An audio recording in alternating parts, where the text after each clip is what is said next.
So when it comes to someone's career, January is a great month for reflection and sort of future gazing. And it's a time when candidates return to work with renewed enthusiasm, and they also get very excited about two things. Firstly, it's a new year. It seems like a natural point to start job searching or considering career activity or career changes. And secondly, bonus season in South Africa is generally in the February and March payroll.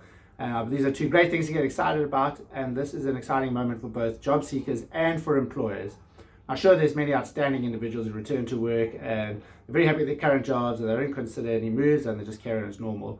But the evidence is overwhelming that recruitment activity significantly increases in the sort of 3 months just after bonuses are paid. And that's everywhere in the world, in every industry. Now, as an employer, you may have many considerations to juggle about your current team, future staff requirements.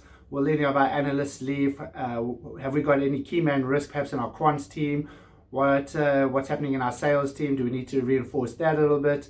Maybe we need to refocus on institutional clients. What happens if our top portfolio manager gets headhunted? Now, it's easy to get caught up in sort of over-analyzing all these things that could go wrong, but it is critical to ensure that the succession planning is robust and that you are covered in any eventuality. Now, if your firm is growing, I genuinely recommend that recruitment is a year-round activity and should always be in the top 3 agenda item at any management meetings. And the firms that seem to hire the best talent are typically active in the kind of following 3 areas. Firstly, they're always talking to great candidates. They're constantly understanding if and when someone might move, engaging with them, starting the conversation, building relationships, often very informal over coffee chats and that kind of thing.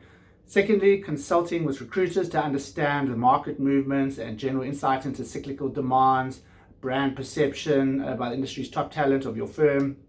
And the third point is improving knowledge of compensation benchmarks to ensure that you as an employer remain competitive. And this helps in 2 areas. One is attracting top talent and 2 is retaining existing staff.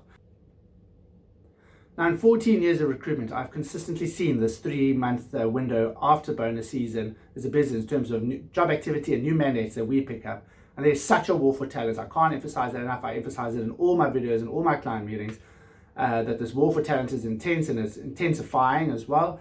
And firms with the ready-to-go strategy often pick up the top talent because they move quickly, have a slick recruitment process, and everyone in management is on board with and very well versed in what talent they need. They have a clear sense of the offers and the packages they'll need to budget for as well.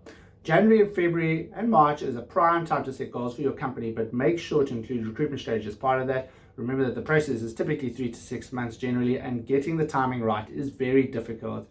And finally, a key point, the candidate pool is also so much bigger in March and April, so it actually is a perfect time to hire. Otherwise, you may well miss out on the cream of the crop and the cream of the industry and possibly see your top talent walk out the door too.